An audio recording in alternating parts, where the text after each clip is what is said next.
வரகாத்துஹு. நோயாளியின் தொழுகை.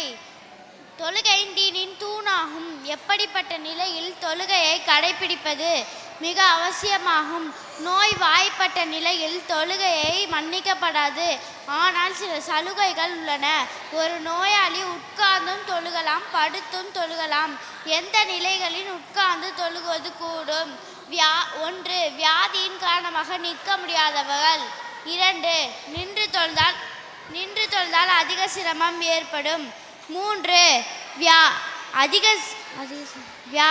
நின்று தொழுதால் வியாதி அதிகரித்து விடும் என்று பயமுள்ளவர்கள். 4. மயக்கம் ஏற்பட்டு கீழே விழுந்துடுவோமோ என்று பயமுள்ளவர்கள். 5. நிற்கையிலும் ஆனால் ருக்கு சுஜூது செய்ய முடியாத நிலையில் உள்ளவர்கள். மேற்காணும் அனைத்து நிலைமைகளிலும் உட்கார்ந்து தொழுகுவது கூடும். மேலும் உட்கார்ந்து தொழுகையில் ருக்கு சுஜூது செய்யாதவர்கள் ருக்கு சுஜூதுவை செய்ய வேண்டும். செய்ய முடியவில்லையா, ருக்கு சுஜூதுவை சைக்கினையின் மூலம் நிறைவேற்ற வேண்டும். அஸ்ஸலாமு அலைக்கும் வரஹ்மத்துல்லாஹி தஆலா வபரகாத்துஹு.